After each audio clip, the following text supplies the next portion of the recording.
Good morning, students. My name is MD Shakil Ahmad, lecturer in botany, Government Degree College, Atmakor, Vanaparthi district. So students, ఈరోజు మనం చెప్పుకుంటున్న topic ద్రవోద్గమము, లేదా దీన్ని ఇంకో పేరుతో మనము ascent of sap or transport of water అని పిలుస్తాం మనం. సో ఈరోజు చెప్పుకున్న టాపిక్ ద్రవోద్గమము, లేదా దీన్ని ఇంకో పేరుతో మనం నీటి స్థానాంతరణం అని కూడా పిలుస్తాం మనము. సో ఇప్పుడు మనము ద్రవోద్గమం టాపిక్ గురించి చెప్పుకుందాం మనము.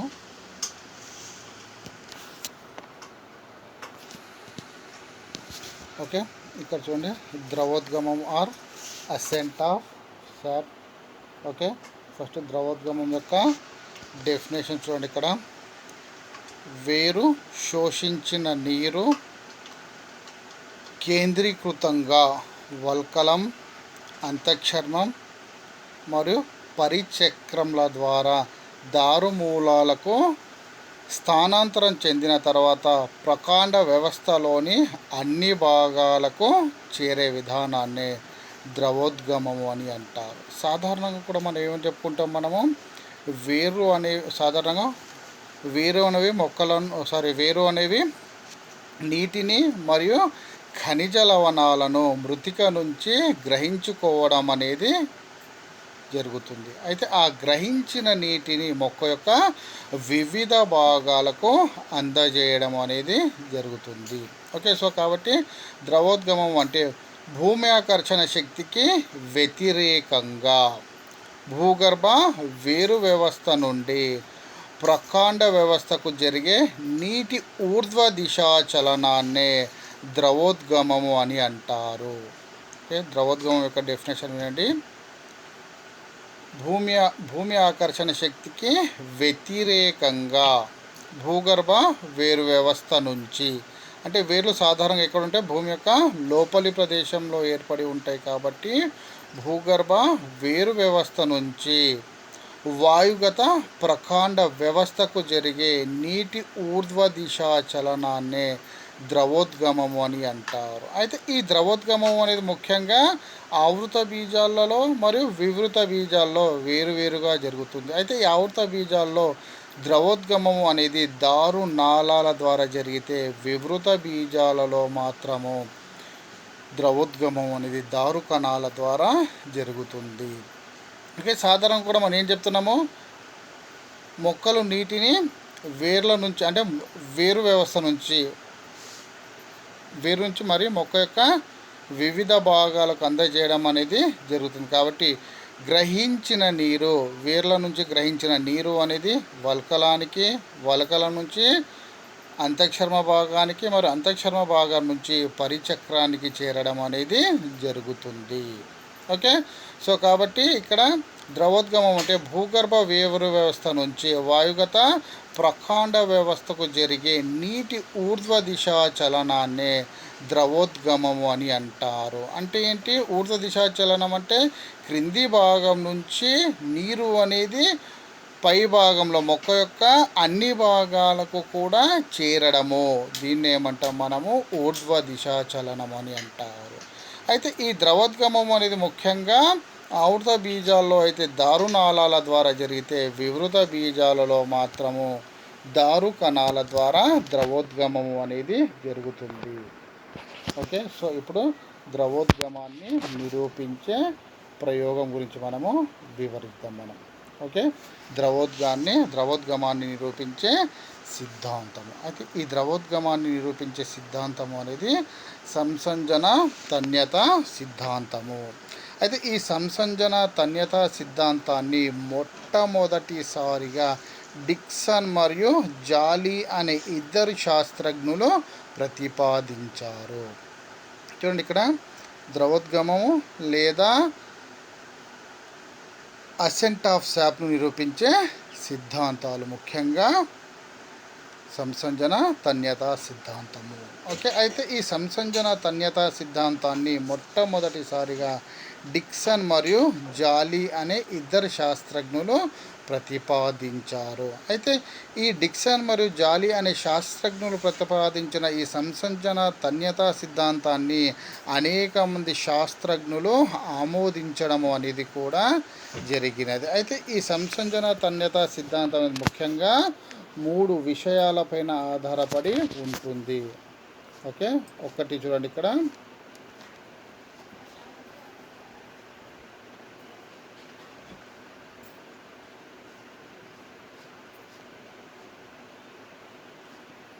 ఓకే. సో ద్రవోద్గమాన్ని నిరూపించే సిద్ధాంతం అనేది ముఖ్యంగా, అంటే ఈ సంసంజన తన్యత సిద్ధాంతం అనేది ముఖ్యంగా 3 విషయాలపైన ఆధారపడి ఉంటుంది. ఫస్ట్ వన్, ఒకటి నీటి అణువుల సంసంజనం మరియు అసంజనము. ఓకే, సంసంజన తన్యత సిద్ధాంతం అనేది ముఖ్యంగా 3 విషయాలపైన ఆధారపడి ఉంటుంది. ఫస్ట్ వన్, నీటి అణువుల సంసంజనం మరియు అసంజనము. రెండవది నీటి స్తంభం నిరంతరాయత. ఫస్ట్ వన్, నీటి అణువుల సంసంజనం మరియు అసంజనము. నెక్స్ట్ రెండవది నీటి స్తంభము నిరంతరాయత, మరియు మూడవది బాష్పోత్సేకం ఆకర్షణ. సో ఈ 3 విషయాలపైన కూడా ఏమవుతుందంటే ఈ సంసంజన తన్యత సిద్ధాంతము అనేది ఆధారపడి ఉంటుంది. ఓకే, సో ఇక్కడ చూడండి, సంసంజన తన్యతా సిద్ధాంతాన్ని నిరూపించే ప్రయోగం. ఓకే, సో ఇక్కడ చూడండి, ఫస్ట్ ముందుగా మనం ఏం చేస్తున్నాం, మనం ఇక్కడ ఒక మొక్కను తీసుకుంటున్నాం. ఆ మొక్కను ఏం చేస్తున్నామంటే నీటితో నింపిన గాజు బీకర్లో ఆ మొక్కను ఉంచడం అనేది జరుగుతుంది. ఓకే, నెక్స్ట్ అదేవిధంగా చూడండి ఇక్కడ, ఇప్పుడు ఈ సిద్ధాంతం గురించి మనము వివరించుకుందాం. ఆల్రెడీగా మనం చెప్పుకున్నాము, సాధారణంగా సంసంజన మరియు తన్యత సిద్ధాంతం అనేది ముఖ్యంగా 3 విషయాలపైన లేదా 3 అంశాలపైన ఆధారపడి ఉంటుందని చెప్పుకున్నాం. ఒకటి నీటి అణువుల సంసంజనం మరియు అసంజనము, రెండవది నీటి స్తంభము నిరంతరాయత, మరియు మూడవది బాష్పోత్సేకం ఆకర్షణ. ఓకే, సో చూడండి, సాధారణంగా మనం చెప్పుకున్న బాష్పోత్సేకం అంటే డెఫినేషన్ చెప్పుకున్నాం మనము. మొక్కలో ఉన్న నీరు అనేది ఆవిరి రూపంలో వాతావరణంలోనికి విడుదలవ్వడం, దాన్ని ఏమన్నా మనం బాష్పోత్సేకం అని అంటారు. అయితే ఆ బాష్పోత్సేకం ద్వారా ఏమవుతుందంటే ప్రతి మొక్క కూడా కొంత పరిమాణంలో నీటిని కోల్పోవడం అనేది జరుగుతుంది. అయితే ఆ కోల్పోయిన నీటిని మళ్ళీ భర్తీ చేసుకోవడానికి అది ఏమవుతుందంటే మొక్క యొక్క వివిధ భాగాల ద్వారా మృతిక నుంచి నీటిని గ్రహించుకోవడము అనేది జరుగుతుంది. సో ఇప్పుడు మనం ఈరోజు సంసంజన తన్యత సిద్ధాంతం ద్వారా బాష్పోత్సేకం ద్వారా కోల్పోయిన నీటిని మొక్క ఏ విధంగా మళ్ళీ ఏ విధంగా భర్తీ చేసుకుంటుందో మనము ఈ సిద్ధాంతం ద్వారా నిరూపించుకోవచ్చు. ఓకే, దెన్ ఫస్ట్ చూడండి, ఇక్కడ మనం ఆల్రెడీగా చెప్పుకున్నాము, ద్రవోద్గమం అనేది ముఖ్యంగా 3 అంశాలపైన లేదా 3 విషయాలపైన ఆధారపడి ఉంటుందని చెప్పుకున్నాము. ఫస్ట్ వన్ నీటి అణువుల సంసంజనం మరియు అసంజనము, రెండవది నీటి స్తంభం నిరంతరాయత, మరియు మూడవది బాష్పోత్సేకం ఆకర్షణ. ఓకే, సో సాధారణంగా కూడా మనం చెప్పుకున్నాం, బాష్పోత్సేకం ఫలితంగా పత్రాంతర కణాలు అనేవి నీటిని కోల్పోతాయి. నీటిని కోల్పోవడం ద్వారా ఏమవుతుందంటే సాధారణంగా ఆ కణాల్లో నీటి తగ్గుదల జరిగి ద్రవాభిసరణ శక్మం అనేది కూడా తగ్గుతుంది. ద్రవాభిసరణ శక్మం అనేది తగ్గిపోతుంది కాబట్టి పత్రాంతర కణాల్లో కూడా నీరు అనేది క్రమంగా తగ్గిపోవడం అనేది జరుగుతుంది. అప్పుడు ఏమవుతుందో ఫలితంగా అక్కడ ఏమవుతుందంటే అధిక నీటి శక్మము గల పక్క కణాల నుంచి నీరు అనేది ఈ పత్రాంతర కణాలలోనికి ప్రవేశించడము అనేది జరుగుతుంది. ఈ విధమైన నీటి శక్మత ప్రవణత వల్ల పత్రాలలోని దారుమూలాలకు ఆ నీరు అనేది విస్తరించి దారులో తన్యతను కలుగజేస్తుంది. చివరికి ఇది ఏమవుతుందంటే సాధారణంగా ఆ కాండం ద్వారా నీరు అనేది వేరులోనికి ప్రవేశిస్తుంది. ఈ విధంగా ఏమవుతుందంటే సాధారణంగా ఊర్ధ్వ దిశ తన్యత వల్ల బాష్పోత్సేక ఆకర్షణ వల్ల నీరు ఒక నిరంతర స్తంభం రూపంలో మొక్క యొక్క క్రింది భాగం నుంచి పై భాగంలోనికి ప్రవేశించడం అనేది జరుగుతుంది. కాబట్టి దీన్ని ఏమని చెప్పుకుంటాం మనం? ద్రవోద్గమం. ద్రవోద్గమం అంటే డెఫినేషన్ ఏం చెప్పుకున్నాం మనం? సాధారణంగా భూమి ఆకర్షణ శక్తికి వ్యతిరేకంగా భూగర్భ వేరు వ్యవస్థ నుంచి, సాధారణంగా వేర్లు ఎక్కడ ఉంటే భూమి యొక్క లోపల ప్రదేశంలో ఏర్పడి ఉంటాయి కాబట్టి భూగర్భ వేరు వ్యవస్థ నుంచి ప్రకాండ వ్యవస్థకు, ప్రకాండ వ్యవస్థ అంటే మొక్క యొక్క వివిధ భాగాలు ఎక్కడుంటే వాయుగత ప్రదేశంలో అంటే భూమి యొక్క పై భాగంలో, కాబట్టి వాయుగత ప్రకాండ వ్యవస్థకు చేరే నీటి ఊర్ధ్వ దిశ చలనాన్ని మనం ద్రవోద్గమము అని అన్నాం ఇక్కడ. కాబట్టి ఇక్కడ ఏమవుతుందంటే సాధారణంగా కాండంలో నీటి యొక్క కొరత అనేది ఏర్పడుతుంది. నీటి యొక్క కొరత ఏర్పడినప్పుడు ఆ నీటి కొరతను నిరంతరించుకోవడం కోసం అది మళ్ళీ వేరు భాగాల నుంచి నీరు అనేది గ్రహించుకోవడం అనేది జరుగుతుంది.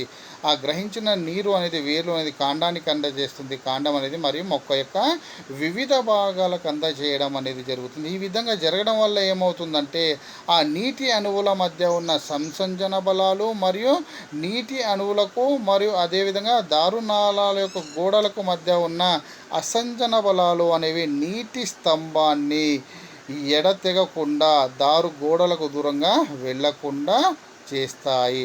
నీటి అణువుల మధ్య గల సంసంజన బలము మరియు బాష్పోత్సేకర్షణ వల్ల దారునాళాలలో కలిగిన తన్యతల కారణంగా వేల నుంచి నీరు పత్రాంతర కణాల వరకు వ్యాపించడం అనేది జరుగుతుంది. ఓకే, అయితే ఈ సిద్ధాంతం అనేది ముఖ్యంగా అయితే ఈ సంసంజన తన్య సిద్ధాంతాన్ని మనము ఒక ప్రయోగం ద్వారా కూడా నిరూపించవచ్చు. సాధారణంగా మనం ఏం చేస్తామంటే ఈ ప్రయోగంలో నీటితో నింపిన ఒక గాజు గొట్టాన్ని తీసుకొని ఆ గాజు గొట్టాన్ని ఏం చేస్తున్నామంటే నీటితో నింపి ఉన్న బీకరులో నిలువుగా ఉంచి ఇక్కడ చూడండి. ఓకే, నీటితో నింపిన ఒక గాజు గొట్టాన్ని తీసుకున్నాం. ఆ గాజు గొట్టాన్ని మనం ఏం చేస్తున్నాం? మనము అదే నీటితో నింపిన ఒక గాజు బీకరులో నిలువుగా ఉంచి ఆ గాజు బీకర్ యొక్క పై భాగంలో ఒక తడిపిన స్పాంజును ఇక్కడ చూడండి. ఓకే, నీటితో తడిపిన స్పాంజ్ను అమర్చడం అనేది జరుగుతుంది. ఈ విధంగా అమర్చిన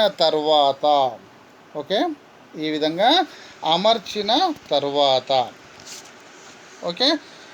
నీరు క్రమంగా ఆ స్పాంజ్ నుంచి ఆవిరైపోతూ ఉంటే అప్పుడు ఏమవుతుందంటే ఆవిరైన నీరు అనేది ఆ సన్నని గాజు గొట్టము ద్వారా ఏమవుతుందంటే మళ్ళీ ఆ స్పాంజులోనికి చేరవడం అనేది జరుగుతుంది.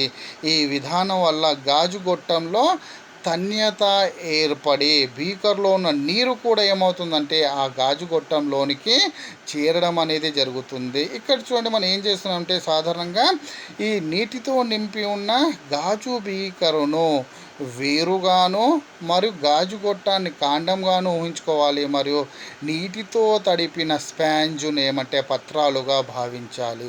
పత్రాలు అనేది ఏమవుతుందంటే ఆ నీటితో తడిపిన స్పాంజ్ను పత్రాలుగా భావిస్తున్నాం కదా, ఆ స్పాంజ్ అనేది ఏమవుతుందంటే బాష్పోత్సేక రూపంలో నీటిని కోల్పోవడం అనేది జరుగుతుంది. నీటిని కోల్పోవడం ద్వారా ఏమవుతుందంటే అక్కడ నీటి కొరత అనేది ఏర్పడుతుంది. కాబట్టి అప్పుడు ఏమవుతుందంటే ఆ గాజు గొట్టం ద్వారా నీరు అనేది మళ్ళీ స్పాంజులోనికి చేరడం అనేది జరుగుతుంది. అప్పుడు ఏమవుతుందంటే గాజు గొట్టంలో కూడా నీటి యొక్క కొరత అనేది ఏర్పడుతుంది. ఆ గాజు గొట్టంలో నీటి కొరత అనేది ఏర్పడడం ద్వారా ఏమవుతుందంటే ఆ గాజు బీకరులో ఉన్న నీరు అనేది ఏమవుతుందంటే మళ్ళీ గాజు గొట్టంలోనికి చేరడం అనేది జరుగుతుంది. ఒకవేళ గాజు బీకరులో నీటి కొరత అనేది ఏర్పడి ఉంటే అప్పుడు ఏమవుతుందంటే మనం ఆల్రెడీగా ఆ గాజు బీకరును ఏ విధంగా వేర్లుగా ఊహించుకోవడం అనేది జరిగింది. ఒకవేళ ఆ గాజు బీకర్లో కూడా నీటి యొక్క శాతము లేదా నీటి కొరత అనేది తక్కువగా ఉంటే మృతిక నుంచి అవి నీటిని మళ్ళీ గ్రహించుకోవడం అనేది జరుగుతుంది. ఈ విధంగా గ్రహించుకోవడం ద్వారా ఏమవుతుందంటే నీటి స్తంభం అనేది నిరంతరాయంగా కొనసాగుతూ ఉంటుంది. నీటి స్తంభము అనేది నిరంతరాయంగా కొనసాగితే మొక్క యొక్క అన్ని భాగాలు కూడా బాగా అభివృద్ధి చెందడం జరుగుతుంది. ఒకవేళ ఒకవేళ నీటి కొరత అనేది ఏర్పడితే మొక్కలోని వివిధ భాగాలు అనేవి చనిపోవడము లేదా క్రమంగా క్షీణించిపోవడం అనేది జరుగుతుంది. అయితే కొంతమంది శాస్త్రజ్ఞులు ఏమవుతుందంటే దీనిపైన అంటే ఈ సంసంజన తన్యతా సిద్ధాంతం పైన అనేక రకాల అనుమానాలను వ్యక్తం చేయడం అనేది జరిగింది. అయితే ఫస్ట్ ఏమంటే కొన్ని సందర్భాల్లో ఈ దారునాళాలలో క్యావిటేషన్ అంటే ఏమంటే ఇక్కడ సాధారణంగా దారువులలో గాలి బుడగలు ఏర్పడి అవి అనేక చిన్న చిన్న గాలి బుడగలు ఏర్పడతాయి. అయితే ఆ చిన్న చిన్న గాలి బుడగలు అన్నీ కూడా కలిసిపోయి ఒక పెద్ద గాలి బుడగగా మారి నీటి స్తంభం నిరంతరాయతకు అడ్డు తగలవచ్చు. ఈ విధంగా అడ్డు తగలడాన్ని ఏమంటే ఎంబోలిజం అని అంటారు. ఎంబోలిజం అంటే ఏంటి? సాధారణంగా దారునాళాలలో క్యావిటేషన్ అంటే దారులలో చిన్న చిన్న గాలి బుడగలు ఏర్పడి ఆ గాలి బుడగలు అన్నీ కూడా కలిసిపోయి ఒక పెద్ద గాలి బుడగగా మారి నీటి స్తంభం నిరంతరాయతకు అడ్డు తగులుతుంది. ఈ విధంగా అడ్డు తగలడాన్ని ఏమంటామని ఇక్కడ ఎంబోలిజం అని అంటారు. అయితే ఈ అభ్యంతరానికి ఒక క్లియర్ సమాధానం ఇవ్వడం అనేది జరిగినది. అయితే వీళ్ళు ఏమంటుంటే అనేక మంది శాస్త్రంలో దారునాళంలో ఎక్కడైతే నీటి స్తంభం అనేది నిరంతరాయంగా ఉండదో అక్కడ నీరు అనేది పక్క మార్గాన్ని అనుసరించి పైకి లాగబడ్డం అనేది జరుగుతుందని కొంతమంది శాస్త్రజ్ఞులు తమ యొక్క అభిప్రాయాన్ని వ్యక్తపరచడం అనేది జరిగింది. నెక్స్ట్ ఇంకో పాయింట్ ఏమంటే ఈ సంసంజన తన్యతా సిద్ధాంతం ప్రకారము దారు కణాల అడ్డు విభాజకాలు ఉద్గమించి నీటి స్తంభానికి స్థిరత్వాన్ని చేకూరుస్తాయి. కాబట్టి దారు కణాలు దారునాళాల కంటే ఎక్కువ ప్రతిభావంతమైన నీటి ప్రసరణ మార్గాలుగా భావించడం జరిగింది. కాబట్టి పరిణామరీత్యా దారు కణాల స్థానంలో క్రమంగా దారునాళాలు ఏర్పడి కూడా నీటి యొక్క నిరంతరాయకు అంతరాయం లేకుండా కలుగజేస్తాయని కొంతమంది శాస్త్రజ్ఞులు నిరూపించడం అనేది జరిగినది. ఒకసారి మళ్ళీ వినండి.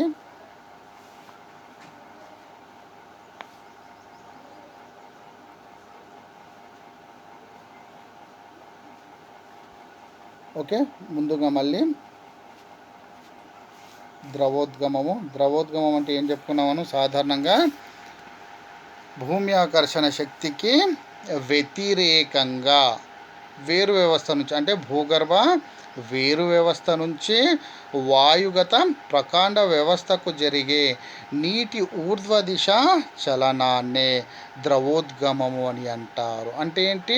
ఊర్ధ్వ దిశ చలనం అంటే వేర్ల నుంచి నీరు, మృతిక నుంచి నీరు అనేది వేర్లు గ్రహించుకుంటాయి. వేర్ల నుంచి నీరు అనేది కాండం గ్రహించుకుంటుంది. కాండం నుంచి నీరు అనేది మొక్క యొక్క వివిధ భాగాలకు అందజేయడం అనేది జరుగుతుంది. కాబట్టి నీరు క్రింది నుంచి పై భాగం వైపుకు చలనాన్ని చూపుతుంది. కాబట్టి దీన్ని ఏమంటే మనం ఊర్ధ్వ దిశా చలనం అని అంటారు. కాబట్టి భూగర్భ వేరు వ్యవస్థ నుంచి అంటే భూమి ఆకర్షణ శక్తికి వ్యతిరేకంగా భూగర్భ వేరు వ్యవస్థ నుంచి వాయుగత ప్రకాండ వ్యవస్థకు జరిగే నీటి ఊర్ధ్వ దిశ చలనాన్నే ఏమంటాం ఇక్కడ మనము ద్రవోద్గమము లేదా అసెంట్ ఆఫ్ శాప్ అని అంటారు. ఓకే, అయితే చూడండి, ఈ ద్రవోద్గమం అనేది ఆవృత బీజాల్లో అయితే దారునాళాల ద్వారా జరిగితే వివృత బీజాలలో మాత్రము దారు కణాల ద్వారా ద్రవోద్గమము అనేది జరుగుతుంది. ఇప్పుడు చూడండి, ద్రవోద్గమాన్ని నిరూపించే సిద్ధాంతం. అయితే ఈ ద్రవోద్గమాన్ని నిరూపించే సిద్ధాంతమే సంసంజన తన్యత సిద్ధాంతము. ఓకే, ఇక్కడ చూడండి సాధారణంగా ఓకే వేర్లు వేర్ల నుంచి నీరు అనేది ఏమవుతుంది? కాండ భాగానికి చేరుకుంటుంది. కాండ భాగం నుంచి నీరు అనేది వల్కలం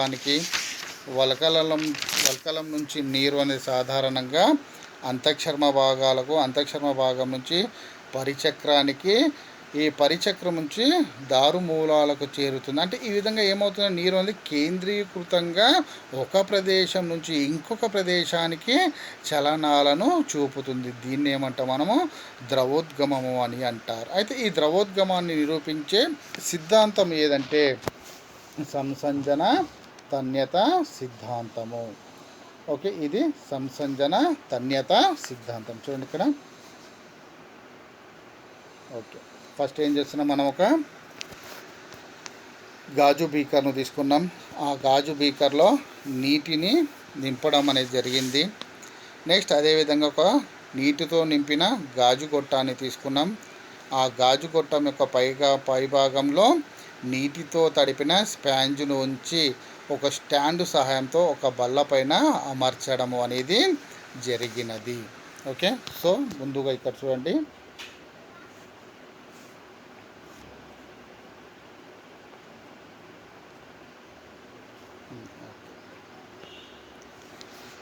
ఓకే, అయితే ఇక్కడ చూడండి, ఈ సంసంజన తన్యతా సిద్ధాంతాన్ని మొట్టమొదటిసారిగా డిక్సన్ మరియు జాలీ అనే ఇద్దరు శాస్త్రజ్ఞులు కనుక్కోవడము అనేది జరిగినది. ఈ డిక్సన్ మరియు జాలీ అనే శాస్త్రజ్ఞులు ప్రతిపాదించిన ఈ సంసంజన తన్యతా సిద్ధాంతాన్ని అనేక మంది శాస్త్రజ్ఞులు ఆమోదించడము అనేది కూడా జరిగినది. అయితే ఈ సంసంజన తన్యతా సిద్ధాంతం అనేది ముఖ్యంగా 3 విషయాలపైన లేదా 3 అంశాలపైన ఆధారపడి ఉన్నది. దాంట్లో మొట్టమొదటి చూడండి, ఒకటి నీటి అణువుల సంసంజనం మరియు అసంజనము. రెండో పాయింట్ నీటి స్తంభము నిరంతరాయత.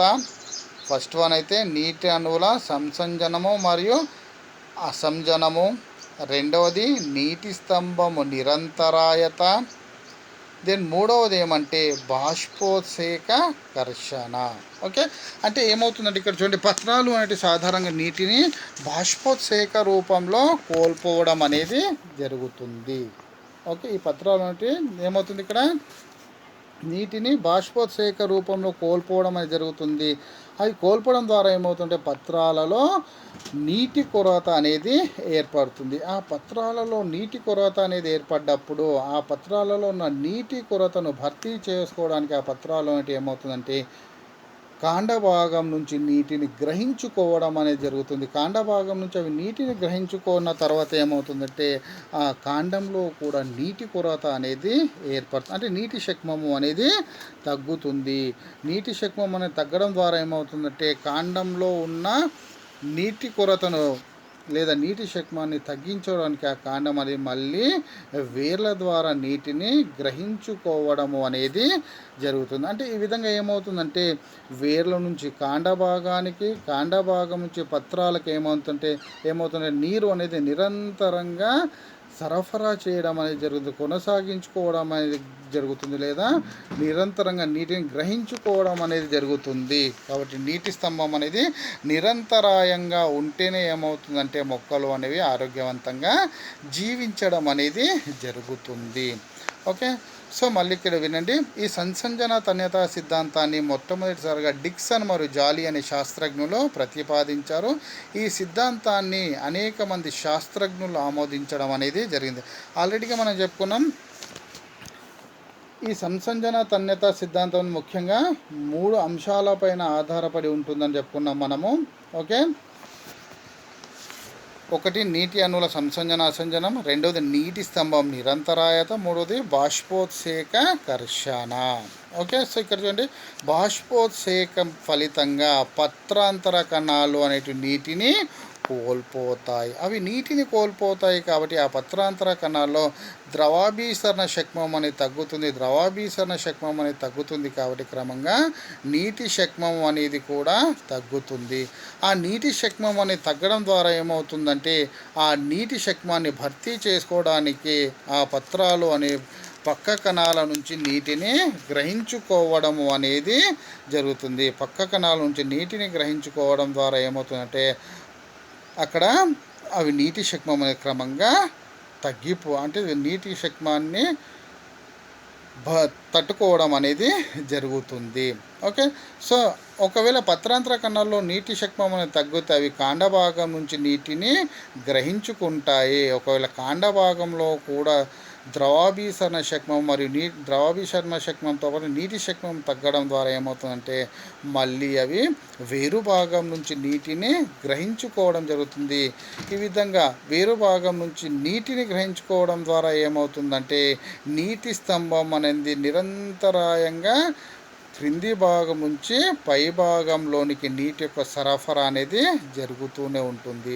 కాబట్టి నీటి అణువుల మధ్య గల సంసంజన బలాలు, నీటి అణువులకు మరియు దారునాళాల గోడలకు మధ్య ఉన్న అసంజన బలాలు అనేవి నీటి స్తంభాన్ని ఎగతెడకుండాను అంటే నీటి కొరత ఏర్పడకుండా ఏమవుతుందంటే దారునాళాల యొక్క గోడలకు దూరంగా నీటిని వెళ్లకుండా చేస్తాయి. అయితే ఇక్కడ చూడండి, ఈ సంసంజన తన్యత సిద్ధాంతాన్ని మనం ఒక ప్రయోగం ద్వారా కూడా నిరూపించవచ్చు.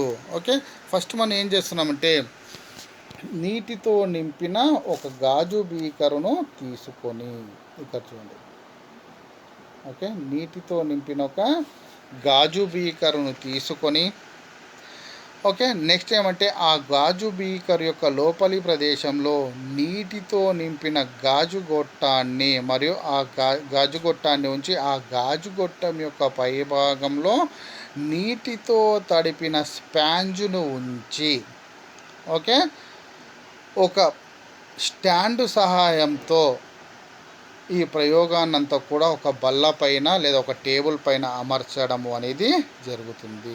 కొద్ది నిమిషాల తర్వాత మనం పరిశీలిస్తే నీటితో తడిపిన స్పాంజులు అంటే ఇక్కడ నీటితో తడిపిన స్పాంజును మనం పత్రంగాను భావించడం అనేది జరుగుతుంది.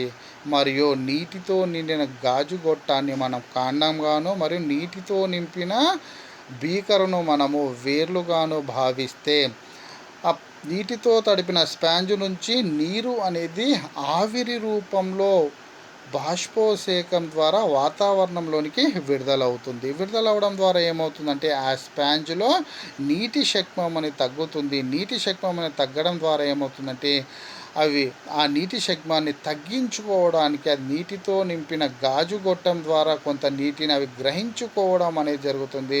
గ్రహించుకోవడం ద్వారా ఏమవుతుందంటే నీటితో నింపిన గాజు గొట్టంలో కూడా ఏమవుతుందంటే నీటి శక్మం అనేది తగ్గుతుంది.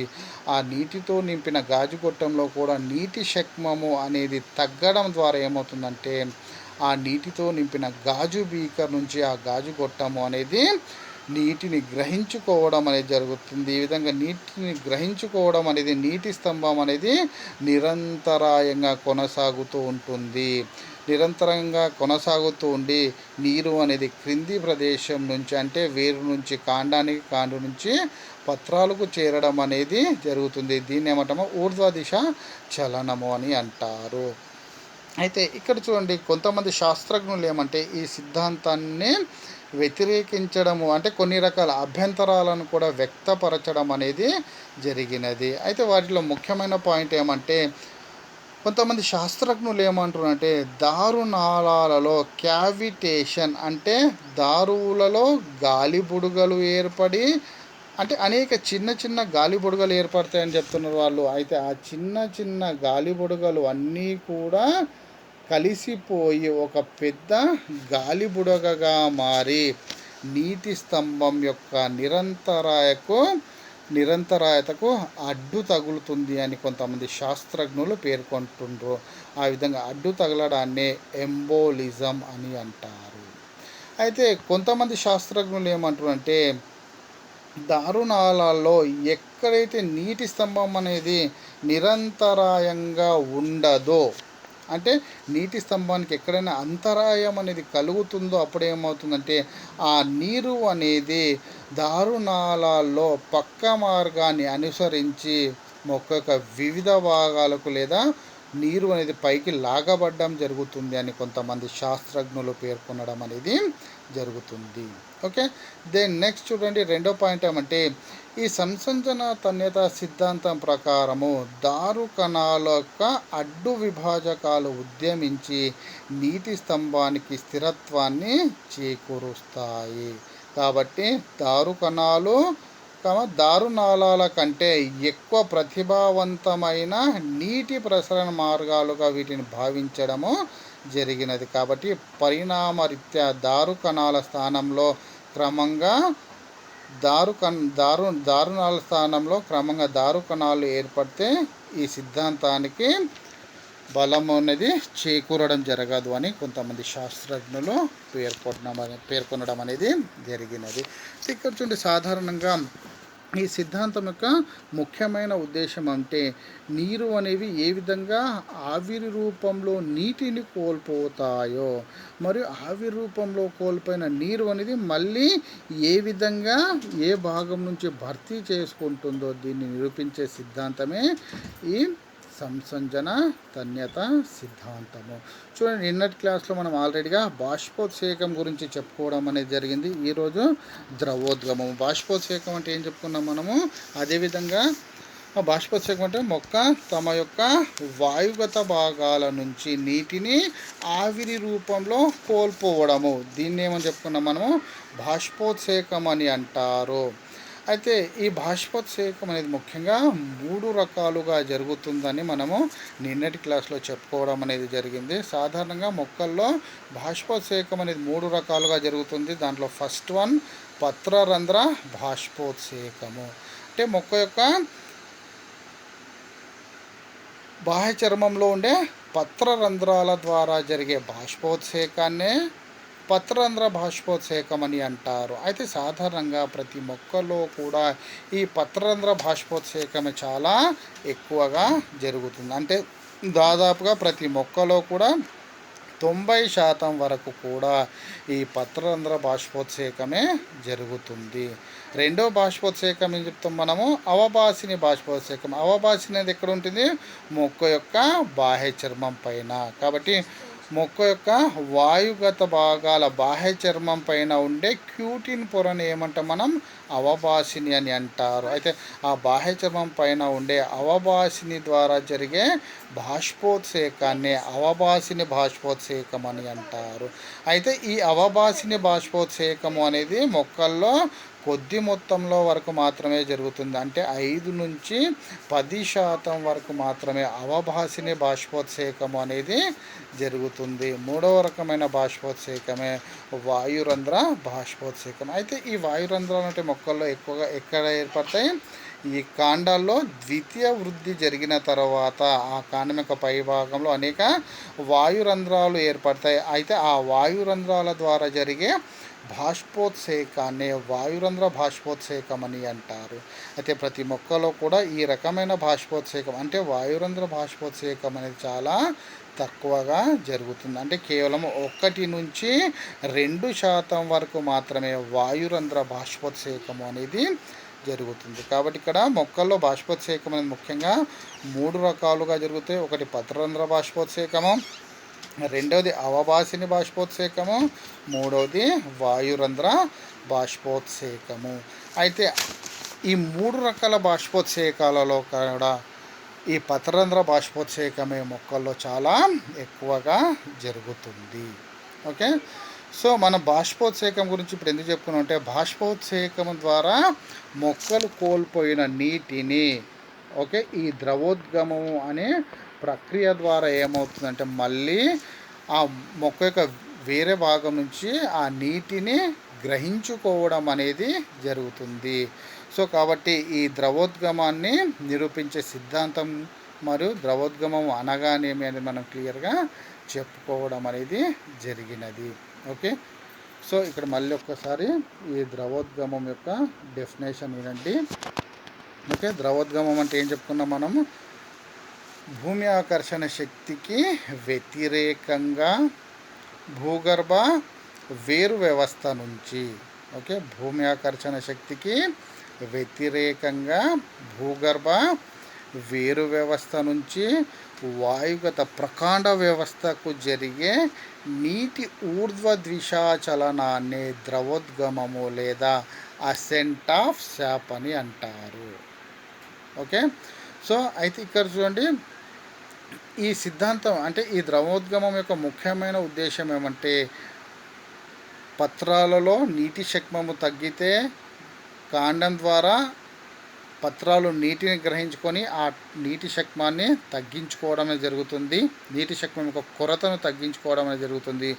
ఒకవేళ కాండంలో నీటి కొరత అనేది ఏర్పడితే ఆ నీటి శక్మాన్ని తగ్గించుకోవడానికి అవి వేరు యొక్క భాగం నుంచి నీటిని గ్రహించుకోవడం జరుగుతుంది. ఒకవేళ వేర్లలో నీటి శక్మం అనేది తగ్గిపోతే మృతిక నుంచి నీటిని గ్రహించుకొని నీటి స్తంభం యొక్క నిరంతరాయతను కొనసాగించడమే ఈ ద్రవోద్గమము యొక్క ముఖ్యమైన ఉద్దేశము. అయితే ఇక్కడ ద్రవోద్గమాన్ని నిరూపించే సిద్ధాంతం గురించి చెప్పుకున్నాం మనం.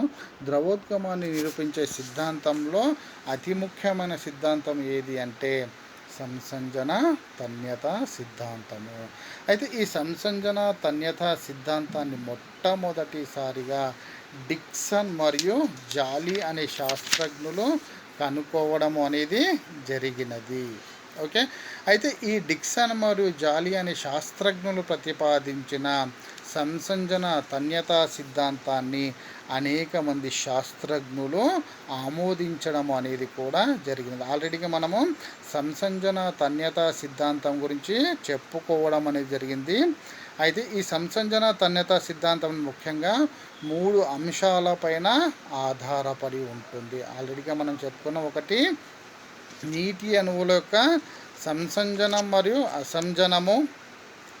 ఓకే, రెండవది నీటి స్తంభం యొక్క నిరంతరాయత మరియు బాష్పోత్సేక కర్షణ. ఓకే, సో వీటి గురించి మనం ఆల్రెడీగా చెప్పుకోవడం అనేది జరిగింది. వీటికి సంబంధించిన డయాగ్రామ్స్ ఆల్రెడీగా వీటి గురించి కూడా మనము క్లియర్గా వివరించుకోవడం అనేది జరిగింది. ఓకే, సో మళ్ళీ మనము రేపటి క్లాస్లో ఒక కొత్త టాపిక్తో మీ ముందుంటాను. ఓకే, చూడండి ఇక్కడ సంసంజన తన్యత సిద్ధాంతం యొక్క అంశాలు: నీటన్ల సంసంజన అసంజనం, నీటి స్తంభం నిరంతరాయత మరియు బాష్పోత్సేక ఆకర్షణ. ఓకే, సో రేపటి క్లాస్లో మళ్ళీ ఒక కొత్త టాపిక్తో మీ ముందుంటాను. Okay, thank you students.